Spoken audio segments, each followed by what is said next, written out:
بندہ دنیا میں آیا کیوں ہے؟ 27 سارے سرزاریات میں اللہ فرماتے ہیں وَمَا خَلَقْتُ الْجِنَّ وَالْإِنسَ إِلَّا لِيَعْبُدُونِ۔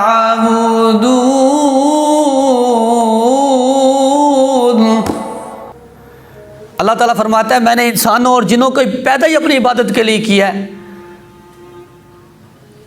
غوث پاک کا نام تو سب لیتے ہیں، پتہ ہے ان کی عبادات کتنی ہیں؟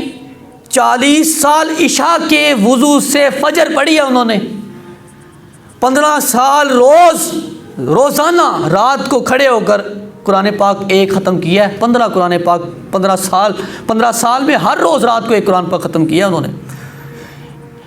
امام ابو حنیفہ نعمان بن ثابت رضی اللہ تعالیٰ عنہ ہمارے امام، ہم جن کی تقلید کرتے ہیں ان کی عبادات کتنی ہیں؟ جہاں جس کمرے میں ان کا وصال ہوا ہے 7,500 بار قرآن پاک کی تلاوت کمپلیٹ کر چکے تھے وہاں پر، 7,500 بار۔ زندگی آمد برائے بندگی، زندگی آمد برائے بندہ جب فوت ہو جائے گا نا تو جیسے ہی فوت ہوتا ہے نا تو سب سے پہلے جو بات کرتا ہے نا اس کی روح اللہ تعالیٰ سے جو بات کرتی ہے وہ یہ کہتی ہے اس کی روح کہ یا اللہ میں تیری بڑا افسوس ہوتا ہے، مرنے کے فوراً بعد بہت افسوس ہوتا ہے، کیونکہ عمل کا رجسٹر بند ہو جاتا ہے، کیونکہ انسان نا ہر روز یہی کہتا ہے یار کوئی بات نہیں میں کل عبادت کر لوں گا، ہر روز ہر وقت یہ کہتا ہے یار چلو میں کل عبادت کر لوں گا، میں پرسوں نماز پڑھ لوں گا، میں اگلے سال سے نماز شروع کر لوں گا، میں اگلے سنڈے سے نماز شروع کر لوں گا، میں اگلے ہفتے سے جھوٹ چھوڑ دوں گا، میں اگلے ہفتے سے یہ غیبت چھوڑ دوں گا، اگلے ہفتے سے میں یہ کام کر دوں گا، پرسوں سے میں یہ شروع کر دوں گا، چوتھ سے میں جھوٹ فریب چھوڑ دوں گا، دھوکے بازی چھوڑ دوں گا، میں لوگوں کا دل دکھانے کی بات بہت بڑی بات ہے۔ نظام الدین محبوب الہی رحمۃ اللہ تعالی علیہ آج کوئی نماز نہیں پڑھتا، کوئی جھوٹ نہیں چھوڑ رہا، فریب اور دھوکے بازی کا جو ہے وہ عروج پر ہے، تو یہ سمجھتے ہیں کہ ہم یہ کام کر رہے ہیں، معذلہ نہیں بلکہ اللہ تعالیٰ چاہتا ہی نہیں کہ میرے گھر میں آئے۔ جب نیکیوں سے انسان دور ہو جائے تو یہ جان لینا چاہیے اللہ پاک ناراض ہیں، اور اللہ کی ناراضگی کا جو سب سے پہلا اور سب سے بڑا سبب ہے وہ کیا ہے؟ سنیے، نظام الدین محبوب الہی فرماتے ہیں کہ سب سے بڑا گناہ کفر کے بعد سب سے بڑا گناہ دل دکھانا ہے، پھر چاہے جس کا دل دکھایا جائے وہ کافر ہی کیوں نہ ہو۔ لیکن آج ہماری توجہ ہی نہیں ہے، ہم دل دکھاتے ہیں، اور مذاق، ہم دوسرے کو تکلیف دے کر اور اس کو ہم نے نیا نام دیا یہ ہم مذاق کر رہے ہیں۔ مذاق کی تعریف ہی کسی نہیں پتہ کسی کو۔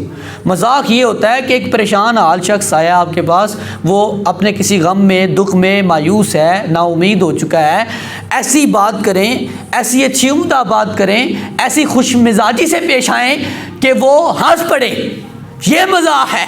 لیکن آج کا مذاق کیا ہے؟ کسی کا دل دکھا کر اور کہتے ہیں میں تو مذاق کر رہا ہوں، دل توڑ کر کہتے ہیں میں تو مذاق کرتا ہوں۔ موسیٰ علیہ السلام نے اللہ سے پوچھا تھا کہ اللہ میں تجھے کہاں تلاش کروں؟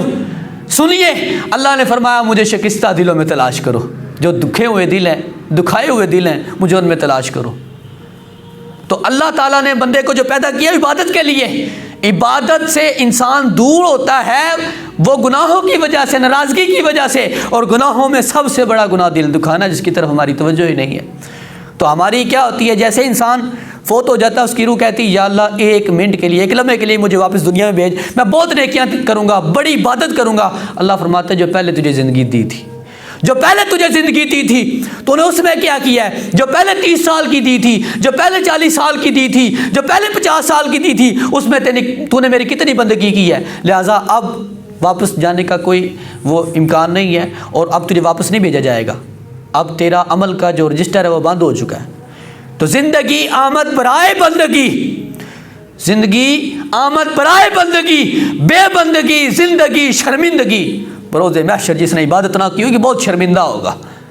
بے بندگی بغیر عبادت کے شرمندگی ہے، قبر میں بھی شرمندگی، کل محشر میں بھی شرمندگی، قیامت میں بھی شرمندگی، اور پھر فرشتوں کے سامنے بھی، اور پھر انبیاء کے سامنے، اور پھر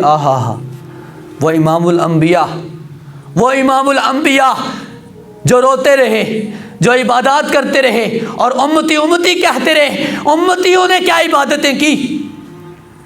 تو اللہ تعالیٰ ہمیں جس مقصد کے لیے ہم آئے تھے اسے دوبارہ سے اس کو جو ہے یاد رکھنے کی اور اس پر عمل کرنے کی توفیق عطا فرمائے، اور اپنے مقصد کو پہچاننے کی اور اس کی طرف لوٹنے کی ہمیں سعادت عطا فرما دے، اور مسجدیں آباد ہو جائیں۔ مسجدیں آج غیر آباد ہیں اور نمازی ہی نہیں ہیں، اور اگر نمازی نماز پڑھنے آتے ہیں تو ایک دوسرے کو دیکھنے آتے ہیں کون آیا تھا اور کون نہیں آیا تھا۔ عبادت کا تو کوئی تصور ہی نہیں ہے، الا ماشاءاللہ اچھے پیارے اور اللہ کے قرب والے لوگ بھی موجود ہیں معاشرے میں، جن کی وجہ سے اللہ تعالیٰ نے ہمارے عیبوں پر پردہ ڈالا ہوا ہے۔ تو اللہ تعالیٰ سے یہ دعا ہے کہ اللہ تعالیٰ ہمیں اپنی بندگی کرنے کی توفیق عطا فرمائے تاکہ ہمارے لیے شرمندگی کا باعث نہ ہو۔ ایسی ہی مزیدار اسلامک ویڈیو دیکھنے کے لیے ہمارے چینل کمال اسلام کو ضرور سبسکرائب کریں۔